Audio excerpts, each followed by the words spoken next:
하나님의 지혜로 다스리자라는 제목으로 이 시간 말씀을 나누도록 하겠습니다. 최근 몇 달 전에 제가 한 영상을 본 적이 있습니다. 어떤 영상인가 하면은 미국의 한 유명 정치 칼럼니스트하고 그런 다음에 한 학생하고 이렇게 논쟁을 벌이는 그러한 영상을 보게 되었습니다. 이 칼럼니스트가 대학교에서 강의를 했는데 그 강의를 듣고 나서 거기에 대해서 이 학생이 이렇게 질문을 던졌던 것이었죠. 논쟁을 이렇게 펼쳤던 것이었죠. 이 학생이 주장했던 것은 무엇이냐? 왜 한 공장의 사장하고 거기서 일하는 노동자하고 같은 급여를 주지 않느냐라는 이런 질문을 했습니다. 보면은 그 공장에서 일하는 사장하고 그 공장에서 일하는 노동자 같은 시간을 일하지 않느냐, 그러니까는 그 노동자에게 역시 마찬가지로 거기에 대한 합당한 임금을 줘야 된다라고 이렇게 주장을 펼쳤던 겁니다. 그러면서 그가 하는 말이 무엇이냐?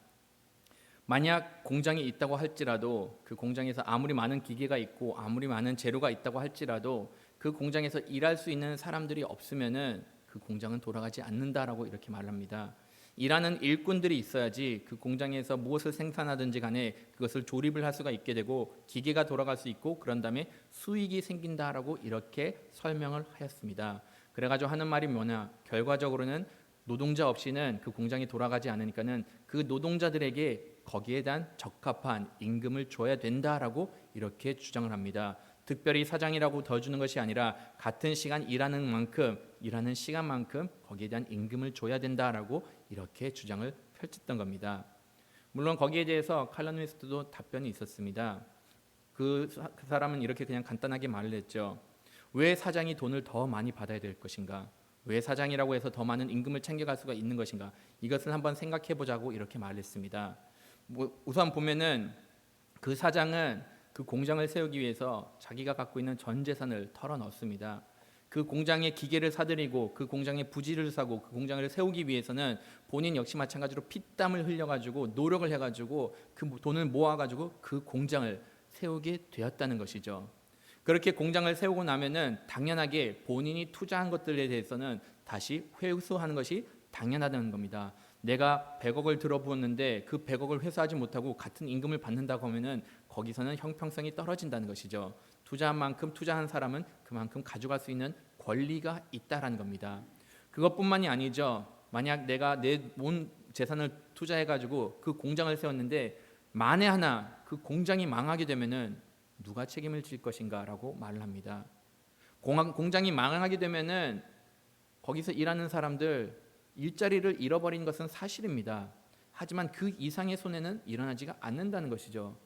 일하는 사람들은 다시금 그 옆에 있는 공장으로 그냥 옮겨가가지고 거기서 다시 일을 할 수가 있는 반면 그 공장에서 모든 것을 투자한 이 사람은 모든 것을 다 잃어버리게 된다는 것이죠.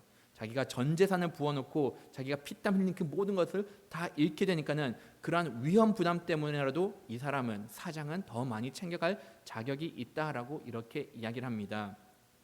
물론 사람이 없으면은 공장이 돌아가진 않지만은 그럼에도 불구하고 그 사람이 했던 말은 무엇이냐? 주변에 보면은 공장에서 일할 사람은 많은데 정작 공장을 세울 사람은 그렇게 많지가 않다. 그러니 사장은 그만큼 많이 가져갈 수 있는 그런 자격이 된다라고 이렇게 설명을 하였던 겁니다. 이 논쟁, 이 칼럼 작가는 이미 유명한 대학에 나왔고 정말로 지식인이다 보니까는 이 논쟁에서는 이 학생을 완전히 압도해 버렸죠. 그다음에 그 학생 정말로 찍소리 못하고 그냥 그 자리에서 자기의 주장을 다시 접어버렸습니다. 근데 지금 이 사건을 솔직히 좀 깊이 살펴본다고 하면은 이거 그렇게 쉽게 해결되는 문제는 아니란 것을 여러분들도 잘 아실 거예요. 고용주는 가급적이면 많은 수익을 챙겨가려고 합니다. 또한 노동자 역시 마찬가지로 자신들이 일하는 대가를 많이 받기를 원한다는 겁니다. 그리고 서로가 하는 말이 무엇이냐? 서로가 더 중요하다라고 얘기를 하는데 이것이 누군가의 더 중요하고 덜 중요한 그러한 문제가 아니라는 것이죠. 칼럼 작가가 말했던 것처럼 공장 없으면 일할 자리가 없습니다. 그러면은 그 일꾼들은 무용지물 되는 것이죠. 하지만 반대로 일꾼들이 없으면은 그 공장 돌아가지 않으니까 공장 역시 무용지물이 되는 것, 우리가 어느 정도 그것은 인지를 하는 것이죠. 그러면은 누가 더 중요하다가 누가 덜 중요하다가 그런 문제로 접근할 것이 아니라 오히려 어떻게 하면은 둘이 같이 공존할 수가 있을까? 어떻게 하면 서로가 윈윈하는 상황이 벌어질 수가 있을까? 인정할 것은 인정하고 내가 받을 것은 받고 거기에 대해서 특별히 욕심을 내지 않고 균형을 잘 이뤄갈 수 있는 건가, 그 균형을 맞춰갈 필요가 있다는 겁니다. 어떤 공동체나 이것은 동일하게 적용이 됩니다. 누가 더 많은 권리를 차지하고 누가 더 많냐 틀리냐 그런 것이 아니라 결과적으로는 공존을 해야 되다 보니까는 서로가 잘 살아갈 수 있는 방법, 이 공동체가 살아가고 개인이 살아갈 수 있는 방법, 이 균형을 잘 조율을 해야 된다는 것이죠. 오늘 말씀을 보시면은 요셉은 이 균형을 정말로 잘 이뤄간 것을 볼 수가 있게 됩니다. 요셉이 지도자로 세워졌는데 이 요셉이 지도자로 세워지는 가운데 애굽이라는 나라를 통치하는데 정말로 균형 있게 잘 통치한 것을 볼 수가 있게 되죠. 특히 요셉이 지도자로 세워졌을 때는 애굽이 그다지 좋은 상황은 아니었습니다. 우리가 이미 말씀을 통해서 알다시피 애굽은 지금 큰 위기를 맞이하게 되었던 것이었죠. 다 같이 13절 말씀 한번 읽어보도록 하겠습니다. 기근이 더욱 심하여 사방에 먹을 것이 없고 애굽 땅과 가나안 땅이 기근으로 황폐하니, 지금 애국에는 전대미문한 상황이 벌어졌습니다. 기근이 임하게 되었고 더 이상 먹을 것이 없게 되었던 겁니다. 그들이 그렇게 의존하였던 나일강, 그 나일강마저도 말라버렸고 그 주변 국가들이 먹을 것이 없는 그러한 상황이 벌어진 것이죠. 지금 보시면은 애굽 땅과 가나안 땅의 기근으로 인해서 황폐해졌다라고 이렇게 기록이 되어 있습니다. 더 이상 여기서 농작물을 심어도 나올 것이 없고 더 이상 이곳에 무엇을 하더라도 이 가운데서는 소득을 창출할 수 있는 그런 상황이 그런 상황이 벌어지게 됐다는 것을 알려주고 있습니다. 그리고 더 나아가서는 사방에 먹을 것이 없고라고 이렇게 이야기를 하고 있습니다. 말씀을 보시면은 이 모든 땅, 그러니까 애굽 주변에 있는 모든 땅이 이와 동일한 위기 가운데 놓이게 되었음을 알려주고 있었던 것이었죠. 절대적인 위기 가운데 하나님께서는 이 위기를 가장 극복하기 위해서 가장 필요한 것을 이 애굽에 허락을 해준 겁니다. 다름 아닌 지도자 요셉을 세우신 것이죠. 요셉이 애굽에 오게 된 것은 물론 하나님의 백성 야곱의 가족을 살리기 위해서 애굽으로 보내주셨습니다. 그런데 거기서 그치는 것이 아니라 하나님께서는 또한 애굽을 그의 가족을 살리기 위해서 또다시 이 나라를, 애굽이라는 나라를 또한 살리는 놀라운 은혜를 더하여 주셨던 것이었죠. 어떻게 보면은 위기 가운데서 극복하기 위해서 하나님께서는 가장 필요한 그러한 조건을 애굽에 보내주신 겁니다. 그것은 다름 아닌 위기로부터 극복할 수 있는 지도자를 보내주신 것이죠. 우리가 맞이하는 위기 극복하는 것, 공동체가 위기를 극복하기 위해서는 여기에 진리가 담겨져 있습니다. 지도자가 서 있지 않으면은, 지도자가 있지 않으면은 그 위기는 극복할 수가 없습니다. 공동체에서는 여러 가지 의견이 있다 보니까는 이 의견을 조율해 가지고 그 방향을 제시하고 어떻게 하면 우리가 이 위기를 극복할 수 있는가를 제시해 주는 지도자가 필요하다는 겁니다. 아무런 지도자가 그래도 쓰면은 안 됩니다. 아무런 지도자가 쓰는 것이 아니라 하나님께서는 그 위기를 이끌어줄 만한 그런 인재를 세우셨던 겁니다. 지도자는 어떤 지도자가 이럴 때 오히려 더 큰 해가 될까요? 지도자인데도 불구하고 자기에게 주어진 일을 안 했을 때, 자기 자신을 본인들에게 주어진 그 공동체보다 중요시 여겼을 때는 이런 지도자들은 무용지물입니다. 우리가 이런 것을 많이 볼 수가 있었는데 한 지도자가 바르게 쓰지 않으면은 오히려 그 위기 가운데 극복하기보다는 오히려 대참사로 이어질 때가 종종 있습니다. 이 이유는 그런 지도자들 아니면 그 상황에서 주어진 그 담당자, 책임자가 바르지 못한 선택을 하였기 때문에 그냥 단순하게 사고로 끝난 것이 오히려 대참사로 벌어진 것을 우리나라 역사 속에서 많이 볼 수가 있습니다. 어떤 일들이 벌어졌을까요? 과거에 보시면은 우리나라 가운데서 95년도에는 그 삼풍백화점이 무너진 사건이 벌어졌습니다. 또한 2003년도에서는 대구에 지하철 사고가 일어났었죠. 그리고 2014년도 우리가 너무나도 아직까지 잘 기억하고 있는 세월호 사건이 벌어졌습니다. 이 모든 사건들 어떻게 보면은 만약 지도자가 그 가운데 바르게 서 있었고 지도자가 바른 가치관을 가졌다고 하면은 이런 대형 참사로 이어지진 않을 수가 있었던 것이죠. 삼풍백화점만 보더라도 이미 경영진은 이 백화점, 이 건물이 문제가 있었다는 것을 알았어요. 수시로 그 건물 내부를 바꾸다 보니까는 확장시키다 보니까는 기반이 이미 흔들린 것을 본인들이 알았습니다. 그리고 사고 당일날 밑에 층에서 기둥이 크게 문제가 생겨가지고 모든 경영진은 이거 조만간 무너질 것이다라고 짐작을 했습니다. 그런데도 불구하고 그들이 선택했던 것은 무엇이냐? 그래도 영업은 재개하자 해서 영업을 다시 시작을 한 겁니다.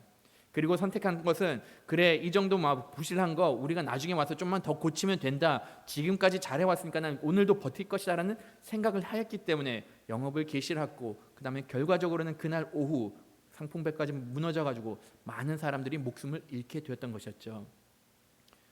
대구 사건만 하더라도 기장이 본인에게 주어진 책임만 다했더라면은 이 위기 가운데서 내가 그냥 내 살궁리를 하는 것이 아니라 단순하게 지하철 문만 열어줬다라고 하면은 그 지하철 내부에 있었던 모든 사람들이 나와가지고 최소한 그 많은 인명 피해를 입지는 않을 수가 있었던 것이었죠. 세월호 사건도 마찬가지입니다. 지도자가 만약 그 가운데 바른 선택을 했다면은 그 선장이 지금 배가 침몰하니까는 어서 내리십시오. 그 자리에 있지 말고 빨리 내리십시오라는 그러한 명령만 내렸다고 하면은 대참사로 이루어지지 않았던 것이었죠. 이들이 내렸던 모든 결정은 자신들이 우선시 여겼기 때문에 나 하나를 소중하게 여겼기 때문에 그런 대참사가 벌어졌고 그리고 더 나아가서는 자신들의 욕심을 먼저 챙겼기 때문에 이러한 대참사로 연결이 되었던 겁니다. 하지만 이들의 이러한 모습들은 이러한 행동들은 우리가 나무랄 것은 특별히 없어요. 왜냐? 하나님을 모르는 사람들은 이렇게 행동할 수밖에 없다는 것이죠. 하나님을 모르는 사람들은 남을 위해서 희생하는 그거 이해를 못합니다. 내가 왜 상대방을 먼저 생각을 해야 되는데 내 자신을 구하는 것이 우선인데 공동체를 생각하기보다는 오히려 자기 자신을 더 중요한 것이 세상 사람들, 하나님을 모르는 사람들의 행동이라는 것이죠. 또한 여러분들도 잘 아시다시피 사람들은 자신의 욕심을 위해서 끊임없이 노력을 한다는 것이죠. 어떻게 해서든지 내 배를 채우는 것이 우선시 여기다 보니까는 설령 이러한 가운데 상대방이 피해를 입는다고 할지라도 특별히 개의치 않는 것이 세상의 사고방식과 세상의 가치란 겁니다. 그러면 이런 위기에서 이 위기를 극복시킬 수 있는 지도자들은 어떤 지도자들일까? 남을 생각할 줄 알고 남을 배려할 줄 알고 그 공동체를 소중히 여기고 그다음에 본인에게 주어진 그 책임을 끝까지 다하는 그러한 지도자가 필요합니다. 이러한 가치관 말씀 가운데서는 알려주고 계십니다. 이러한 행동 우리는 이미 예수님을 통해서 보고 배웠습니다. 예수님께서는 어떻게 행동하셨죠? 예수님께서는 온 인류를 구하시기 위해서 십자가를 지셨습니다. 자기 자신 한 사람을 살리기 위해서 그 살 궁리를 찾은 것이 아니라 어떻게 하면 내가 이 인류를 구할까? 내 목숨을 내놓는 한이 있더라도 온 세계 인류를 위해서 자기의 목숨을 내려놨던 겁니다. 예수님께서는 본인에게 주어진 책임을 회피하지 않으셨습니다. 언제든지 자신에게 주어진 책임을 회피할 수도 있었는데 끝까지 마지막 그 순간까지 하나님께서 예수님께서 명하신 그 모든 말씀을 다 순종하고 다 지키면서 나갔다는 것이었죠. 그리고 끝내는 십자가에 자기의 목숨을 내려놓았다는 겁니다.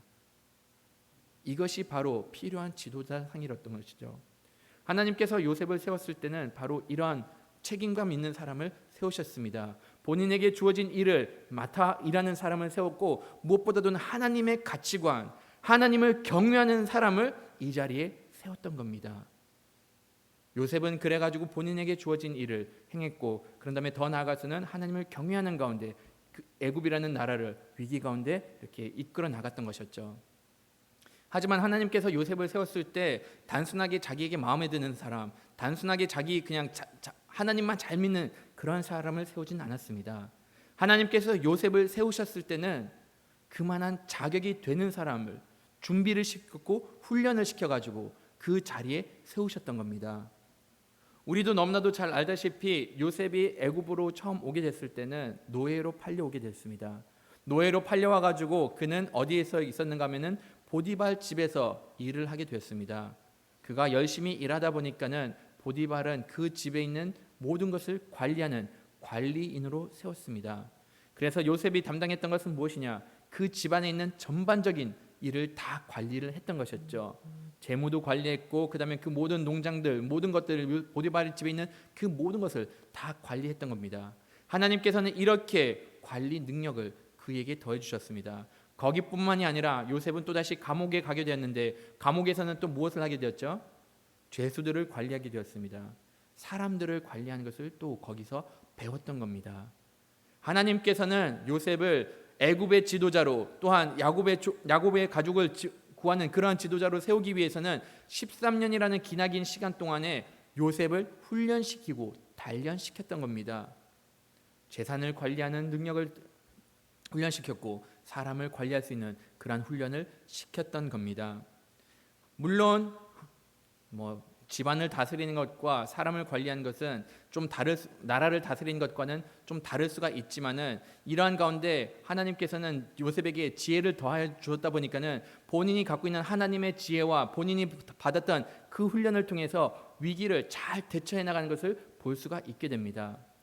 우리가 평상시 받는 훈련 이거 소홀히 여겨서는 안 됩니다. 훈련이라는 것은 우리의 삶에 있어서 정말로 중요하죠. 훈련을 통해서 사람들은 능력을 기르게 됩니다. 내가 처음에 사업을 실패한다고 할지라도 그런 가운데서 배우는 것이 있으면서 그 지식이 쌓아가면 쌓아갈수록 나중에 내가 성숙해지고 훈련이 되고 단련이 되어 있으면은 위기 가운데 그 위기를 헤쳐나갈 수 있는 그런 능력이 더하여진다는 것입니다. 단순히 이루어진 것이 아니라 오랜 노력과 단련과 훈련을 통해서 이루어진다는 것이죠. 여러분들이 혹시 허드슨 강의 그 기적을 들어보신 적이 있는지 모르겠어요. 허드슨 강의 기적이라는 것이 있었는데 이것이 어떤 사건이었는가 하면은 뉴욕 공항에서 라구에다라는 공항에서 비행기가 이륙을 하였습니다. 이륙을 한 지 한 2분이 지났는데 그 비행기가 새떼와 이렇게 충돌을 하게 되었습니다. 새떼들이 엔진 속으로 들어감으로 인해서 그 엔진 두 개가 다 고장이 나면서 엔진이 작동을 하게 되지가 않았던 것이었죠. 비상 상황이 벌어지다 보니까는 그 기장은 관제 타워에다 이렇게 무선을 거치면서 지금 우리 엔진이 고장 났으니까는 다음 지시를 기다리겠다라고 이렇게 말을 했습니다. 그러자 관제탑에서 하는 말이 무엇이냐? 지금 여기 계속 가다 보면은 작은 공항이 있다. 거기에다가 비행기를 비상 착륙시켜라라고 이렇게 말을 하였습니다. 근데 그 기장이 자기의 상황을 딱 보니까는 거기까지 갈 수 있는 그런 상황이 아니었던 것이었죠. 본인이 갖고 있는 고도랑 그 다음에 떨어지는 속도를 계산해 봤을 때는 가는 도중에 건물에 걸릴 것이라는 것을 본인이 알았습니다. 이미 그 공항의 위치도 알았고 모든 상황을 알았기 때문에 하는 말이 무엇이냐? 거기까지는 우리는 절대로 갈 수가 없다. 그래서 우리가 하는 것은 무엇이냐? 차라리 여기 이 비행기가 착륙할 수 있는 이 강에다가 허드슨 강에다가 이 비행기를 착륙시키겠다라고 말한 겁니다. 그래가지고 비행기를 틀어가지고 그 강에다가 비행기를 착륙시켰습니다. 정말로 기적적으로 비행기는 무사히 착륙을 할 수가 있게 되었고 그런 다음에 그 착륙한 이후로 거기 있었던 모든 승객 155명을 구출할 수가 있었습니다. 구출하는 가운데서도 이 기장은 끝까지 매뉴얼대로 따라갔습니다. 지금 먼저 승객들을 내려보내고 그들에게 구명조끼를 다 입히고 그다음에 차근차근히 내리라고 지시를 하고 나서 모든 사람들이 다 내린 것을 확인한 다음에 그 기장이 내리고 나서 다 구출을 한 것이었죠. 사람들은 그의 판단에 대해서 나중에 좀 비난을 하게 되었습니다. 왜 관제 타워대로 실행하지 않았느냐, 왜 멋대로 이렇게 영웅인 척을 했느냐라고 이렇게 비난이 쏟아졌는데 나중에 그 모든 상황을 컴퓨터로 재현을 하다 보니까는 그 기장이 했었던 판단이 옳았다는 것이 다시금 증명이 되었던 겁니다. 본인이 훈련을 받았던 것이 있었고 본인이 그 주변의 상황 속에서 분석할 수 있는 능력이 충분히 길러졌다 보니까는 이러한 상황 가운데서 올바른 선택을 할 수가 있었고 결과적으로는 155명이라는 그 모든 사람들을 구하는 놀라운 기적을 이룰 수가 있었던 것이었죠. 요셉 역시 마찬가지로 하나님으로부터 많은 훈련을 받았습니다. 어떻게 하면 나라를 관리할까? 어떻게 하면 이 민족을, 이 나라를 위기로부터 극복시킬 수 있을 것인가를 이미 알고 있었기 때문에 그가 하나님께서 주신 지혜로 훈련받은 그대로 이 나라를 다스리고 이렇게 나라를 다스린 것을 볼 수가 있게 됩니다. 요셉이 행동하는 거 절대로 즉흥적이지 않았어요. 요셉이 펼쳐진 그 모든 정책을 보면은 이것이 차근차근히 계획대로 펼쳐나가는 정책인 것을 볼 수가 있습니다. 요셉이 처음 이스라엘 백성들한테 요구했던 것은 무엇이냐? 너희 백성들이 우리 지금 굶어 죽게 생겼습니다라고 해서 요셉을 찾아왔을 때 요셉은 백성들에게 했던 말이 무엇이냐면은 너희들이 갖고 있는 돈으로 곡식을 사라라고 이렇게 말을 했습니다. 백성들은 알겠다. 그럼 우리가 갖고 있는 우리가 갖고 있는 돈으로서 곡식을 사겠다라고 해서 곡식을 사갑니다. 그런데 그 곡식 얼마 가지 않아서 또다시 떨어지게 되죠. 그러자 백성들이 다시금 요셉에게 찾아옵니다. 지금 우리 팔 돈은 더 이상 없다. 근데 우리 여전히 배고프고 이 가뭄 아직까지 끝나지 않았다. 우리가 갖고 있는 것은 이 가축밖에 없다. 그러니까 우리 어떻게 해야 될 것이냐라고 이렇게 물어봅니다. 그때 요셉이 뭐라고 말하죠? 17절 한번 같이 읽어보도록 하겠습니다. 그들이 그들의 가축을 요셉에게 끌고 온지라 요셉이 그 말과 양떼와 소떼와 나귀를 받고 그들에게 먹을 것을 주되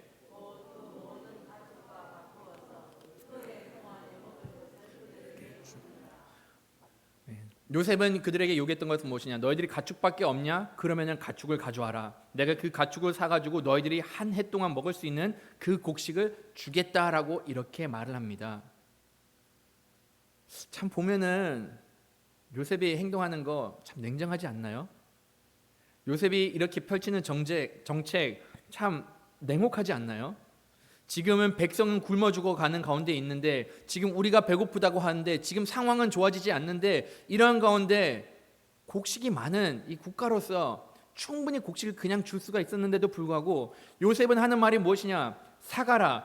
너희들이 갖고 있는 모든 양떼들을 팔아서 다시금 사가라라고 이렇게 말을 하고 있습니다. 어떻게 보면 오늘날로 보면은 너무나도 혹독한 정책이라고 생각을 할 수가 있습니다. 하지만 우리가 분명히 알아야 될 거 요셉은 그냥 자기의 이득을 위해서 이렇게 일하지는 않았습니다. 단순하게 바로에게 잘 보이기 위해서 자기가 더 출세하기 위해서 이런 정책을 선택한 것이 아니라는 것이죠. 요셉의 모든 지혜는 하나님으로부터 왔고 그가 하나님으로부터 받은 대로 하나님께서 심겨주신 그 가치관으로서 이 정책을 펼쳤던 겁니다.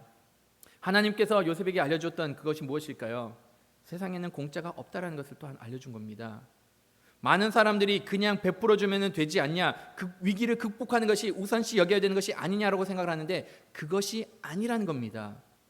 사람들이 공짜로 곡식을 받았을 때는 처음에는 허기진 것을 달래는 데서 만족을 합니다. 하지만 여러분들도 잘 아시죠? 사람의 욕심 거기서 끝나진 않습니다.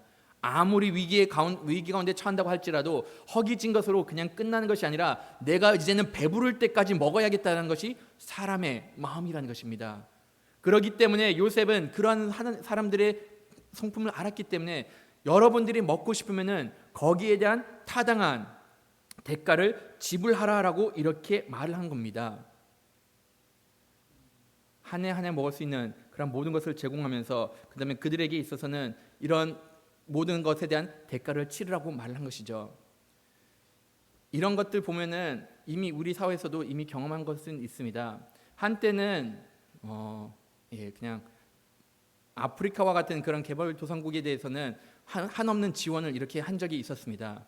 근데 그러한 지원을 하다 보니까는 이 나라가 이 정도 지원을 해주면은 어느 정도 다시금 그 위기에서 극복할 거라고 생각을 하는데 의외로 지원하면 지원할수록 그 나라가 도태되는 것을 보게 됐던 것이죠. 그래서 사람들이 내린 결론은 무엇이냐?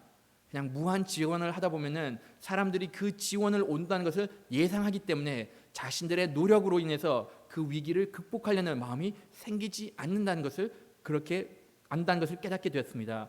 그래가지고 그냥 한없는 끝없는 지원을 주는 것이 아니라 결과적으로는 지원을 하더라도 이들이 자신들의 노력을 함으로 인해서 그 위기를 극복할 수 있게 만들었던 것이었죠. 사람들의 심리는 다 동일한 것 같아요. 만약 우리에게 공짜가 주어진다라고 하면은 거기서 마냥 기뻐지고 거기서 이렇게 나태해지고 이렇게 게을러질 수가 있다는 겁니다. 요셉은 이러한 부분을 알아서 그러한 지급을 해줄 때도 그냥 공짜로 주지 않고 이렇게 지급을 하라고 이렇게 또한 얘기를 했습니다. 그것뿐만이 아니죠. 만약 요셉이 나라를 관리하는 사람으로서 그들에게 곡식을 무한정으로 이렇게 퍼다 주다 보면은 결과적으로는 이 애굽이라는 나라가 망하게 되고 이 애굽이라는 나라가 망하게 되면은 이 백성들 역시 마찬가지로 굶어 죽게 되는 것을 알았기 때문에 무한적으로 이렇게 지원하는 것이 아니라 그들에게 필요한 만큼만 이렇게 지원하는 모습을 볼 수가 있었던 겁니다. 어떤 정책이 좋은 정책일까요? 많은 사람들이 생각하는 것은 나에게 유익이 되는 정책이 좋은 정책이라고 생각을 합니다. 내가 배부를 수 있는 정책이, 나에게 이득이 되는 정책이 그것이 좋은 정책이고 그런 정책을 펼치는 지도자들을 선호하고 따르는 경우가 많습니다. 하지만 우리가 분명히 알아야 될 것은 나 개인의 정책이 나한테는 좋다고 할지라도 이 공동체에게 있어서 해를 끼치는 정책이라고 하면은 이것은 절대로 좋은 정책이라고 할 수는 없습니다. 개인이 살지만은 공동체가 죽게 되면은 결과적으로는 그 공동체에서 거주하는 그 모든 사람들도 장기적으로 봤을 때는 같이 망하게 되어 있다는 것이죠.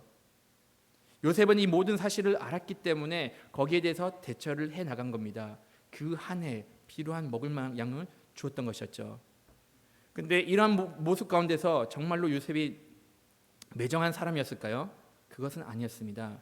보시면은 백성들이 17절 말씀을 보시면은 백성들이 말과 양떼와 소떼와 나귀를 이렇게 요셉에게 주었다라고 이야기를 합니다. 근데 요셉은 그들에게 제공해주는 식량은 어느 정도였죠? 모든 사람들에게 한 해 동안 먹을 수 있는 식량을 제공을 해줬던 겁니다. 분명히 보면은 말과 양, 값어치의 차이가 분명히 날 겁니다. 그럼에도 불구하고 요셉은 백성들을 생각해서 이 한 해 동안 먹을 수 있는 양을 제공을 해 주었던 겁니다. 절대로 굶어 죽지 않게 만들었던 것이었죠. 요셉은 그러면 사람들이 여기에 대해서 아니 요셉 지금 가뭄이 7년 동안 이렇게 진행이 될 것인데 어떻게 한 해 먹을 것만 줄 수가 있는 것이냐라고 이렇게 물을 수도 있습니다. 근데 여러분 아시다시피 요셉은 하나님을 경외하는 사람이고 하나님의 뜻을 아는 사람이고 무엇보다도 하나님의 뜻대로 행동하는 사람입니다. 요셉이 이렇게 한 해 동안 먹을 것을 주었던 것은 이미 이 가뭄이 끝난 시점에 다 왔다는 것을 알았기 때문에 이렇게 주고 있었던 겁니다.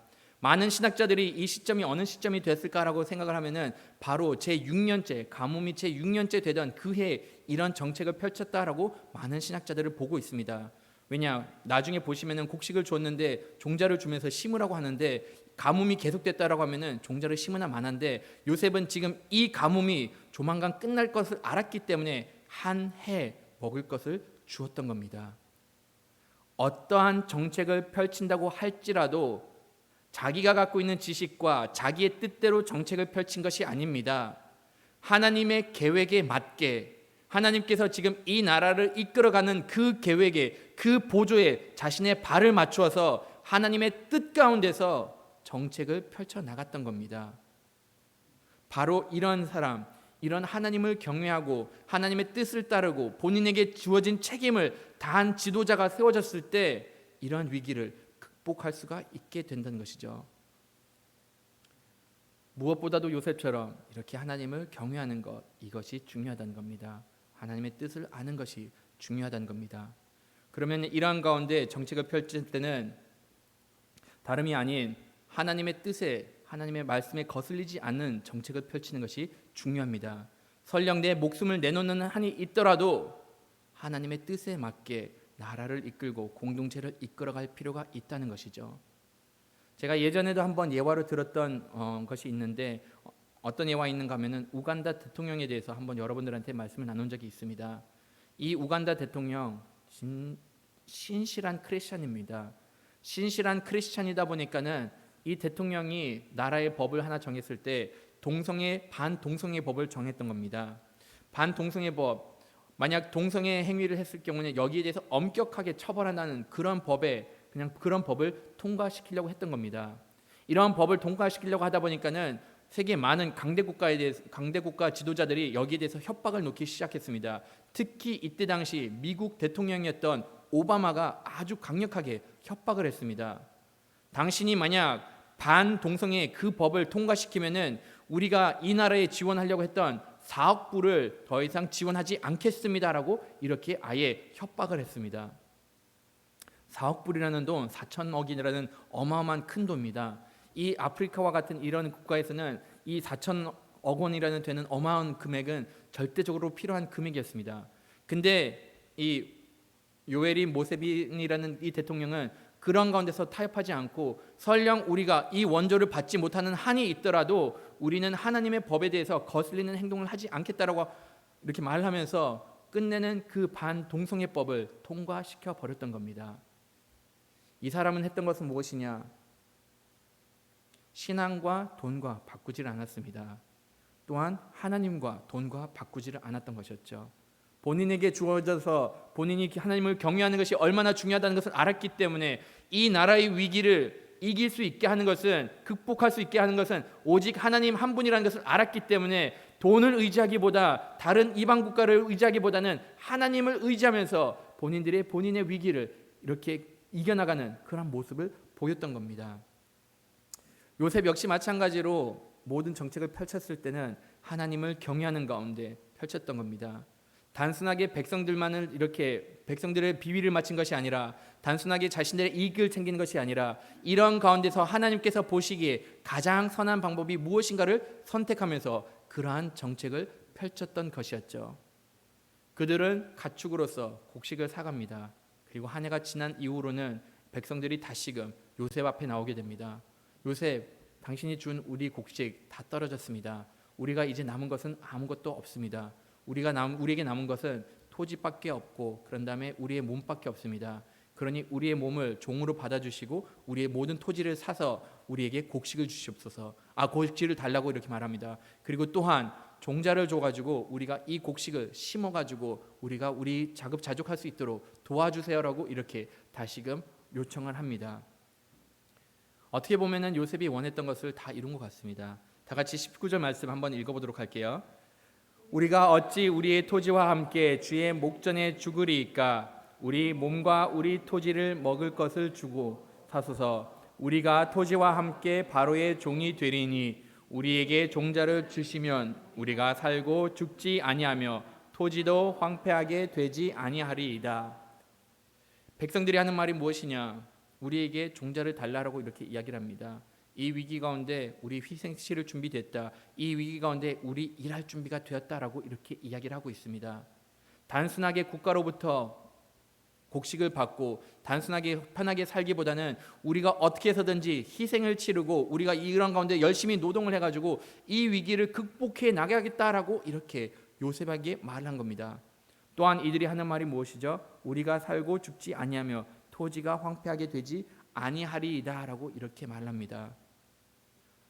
요셉에게 하는 말이 이것이죠. 지금 요셉, 이 땅 우리가 만약 다 죽게 되면은 이 땅 황폐하게 된다. 그러니까 우리 좀 살려달라. 우리가 살아야지 이 땅도 다시 살 수 있게 된다라고 이렇게 말을 합니다. 요셉에게 있어서 다 중요합니다. 백성들도 중요하고 이 나라가 사는 것도 중요하던 것이었죠. 단순하게 본인들 땅만 많이 차지하고 본인들만 잘 살면 문제가 해결되는 것이 아니라 이 백성들도 살아야지 이 나라도 살 수 있다는 것을 알았기 때문에 그 백성들에게 요구하는 대로 그들을 종으로 삼고 그런 다음에 그들에게 토지를 나눠줍니다. 물론 우리가 이거 딱 봤을 때 종이라고 하면은 무조건 안 좋은 이미지가 이렇게 떠오르는데 이때 당시 종에는 여러 가지 이렇게 형태가 있습니다. 이제 그 주인을 위해서 일하는 그런 사람들도 어떻게 보면은 종이라고 볼 수가 있죠. 요즘 날로 이렇게 좀 변형을 하면은 좀 적용을 한다고 하면은 완전히 맞아 떨어지지는 않지만 어떻게 보면은 노동자라고 이렇게 볼 수가 있다는 것입니다. 이렇게 노동자로 그들을 받아들이고 그들이 일을 하게 만들고 그런 다음에 그들에게 종자를 주어서 끝내는 이 위기를 극복할 수 있게 만들었던 것이었죠. 요셉은 여기서 끝나지 않았어요. 요셉이 펼쳤던 정책은 또 무엇이냐면은 그 각 백성들을 각 성읍으로 옮겼습니다. 단순하게 궁궐 주위에 사는 것이 아니라 각 지역으로 이렇게 퍼뜨린 다음에 그 경제를 다시금 재편성했습니다. 또한 그들한테 요구하는 것은 무엇이었는 것인가? 너희들이 곡식을 심고 거기서 재배되는 그 곡식들 중에서 5분의 1을 다시금 바로에게 주라라고 이렇게 이야기를 합니다. 어떻게 보면 이 당시 다시금 세금 제도를 도입하게 되었던 것이었죠. 그러면서 그 위기 가운데 이 애굽을 이끌어냈고 그 위기 가운데 새로운 국가를 어떻게 보면 좀 더 안정적인 국가를 이루게 되었던 겁니다. 요셉은 하나님께서 주신 지혜로 인하여서 그 국가의 기반, 애굽의 국가의 기반을 튼튼하게 잡아갈 수가 있게 잡아갔습니다. 또한 애굽은 그 백성들로부터 5분의 1을 달라고 하면서 안정된 세금 체계를 제공을 하였습니다. 더 이상 국가에서 무리한 세금을 요구하지 못하도록 일정한 기준을 정하게 되었던 것이었죠. 또한 나라를 재편성해버리고 그런 다음에 그 나라를 재편성하는 가운데 왕국을 더 강하게 만들고 백성들 역시 마찬가지로 잘 살 수 있게 만들었던 겁니다. 이러한 모든 것들 애굽에 있었던 지도자들은 해내지를 못했어요. 이미 그들은 오랜 시간 동안 애굽을 다스렸는데도 불구하고 요셉이 이렇게 한 그 모든 것들을 이룰 수가 없었던 것이었죠. 요셉이 이것을 이룰 수 있었던 것은 결과적으로는 하나님께서 그와 함께 주셨기 때문에, 지혜를 주셨기 때문에, 하나님을 믿고 신뢰하면서 나갔기 때문에 이러한 모든 것들을 이룰 수가 있었던 겁니다. 그때 당시 애굽 문명, 지금 우리가 나라를 어떤 나라랑 비교할 수 없을 만큼 그 나라는 탁월한 나라였습니다. 문화적으로나 경제적으로나 외교적으로나 그다음에 모든 학식적으로나 애굽을 따라갈 수 있었던 나라는 아무 나라도 없었던 겁니다. 그런데도 불구하고 그들이 못했던 것, 바로의 꿈을 해석하지 못했습니다. 그들이 그렇게도 위기를 극복할 수 있는 그런 능력조차 없었고, 그 모든 것을 해냈던 것은 애굽의 종으로 팔려와 가지고 노예 생활하고 감옥에 살다가 정말로 하나님의 뜻에 맞게 세워진 그 지도자로서 하나님을 신뢰하는 지도자가 섰을 때 그러한 모든 일들을 이룰 수가 있었던 것이었죠.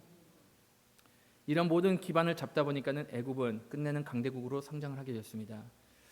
우리가 많이 생각하기에는 과연 정부가 필요할 것인가, 과연 우리가 살아가는 가운데 정부에 간섭받지 않고 살면 얼마나 좋을까라고 생각을 합니다. 하지만 우리가 분명히 알아야 될 것, 중앙에서 관리하는 사람이 없을 경우에는, 만약 우리를 이끌어갈 지도자가 없을 경우에는 우리는 위기 가운데서 우왕좌왕할 수밖에 없다는 것이죠. 그러면은 이런 공동체 가운데 우리가 지향해야 되는 지도자들은 어떤 지도자들일까요? 당연하게 오늘 말씀같이 나오는 요셉과 같은 지도자들을 우리가 지향을 해야 될 거라 생각을 합니다. 우리는 민주국가에 살다 보니까는 우리는 우리의 지도자를 투표를 하면서 선택을 할 수가 있습니다. 세울 수가 있다는 것이죠. 그러면 이럴 때 어떤 지도자를 세워야 될 것인가? 당연하게 하나님을 경외하는 사람을 세워야 될 것입니다. 겉으로만 믿는 사람이 아니라 정말로 속으로서 하나님의 말씀을 실천하고 하나님을 두려워하는 사람, 그러한 지도자가 쓸 수 있도록 우리는 기도하고, 그런 사람들이 나왔을 때는 그런 사람들이 지도자가 될 수 있도록 우리가 이렇게 노력을 해야 된다는 것이죠. 그것뿐만이 아니라 본인에게 주어진 책임을 다하고 무엇보다도 백성을 사랑하고 그다음에 하나님의 지혜로 다스리는 그러한 지도자들이 세워지도록 우리는 이렇게 기도를 해야 됩니다. 좋은 지도자가 세워지는 거 중요합니다. 하지만 그런 가운데 주님의 백성으로서 또한 해야 할 일은 있습니다. 오늘 말씀 가운데서도 나와 있듯이 위기를 닥친다고 할지라도 단순하게 그냥 나의 도움의 손이 어디서 올 것인가, 그냥 공짜로 무엇을 받기보다는 차라리 그런 가운데서 우리가 이 위기를 극복할 수 있도록 서로가 희생을 하고 서로가 노력을 하고 서로가 땀을 흘릴 필요가 있다는 것입니다. 이러한 모든 균형이 이루어졌을 때 공동체는 살아가게 됩니다. 이러한 모든 균형이 이루어졌을 때는 서로가 윈윈할 수가 있고, 이러한 가운데 정말로 행복한 그런 공동체를 만들어갈 수가 있다는 것이죠. 개인의 이익을 추구하는 것이 아니라 정말로 공동체를 사랑하고 정말로 나 하나의 잘 되는 것이 아니라 이 공동체가 어떻게 하면 살릴 수 있는 그러한 마음을 가질 필요가 있습니다. 이런 마음을 갖고 나가는 주님의 백성이 되기를 간절히 바라겠습니다.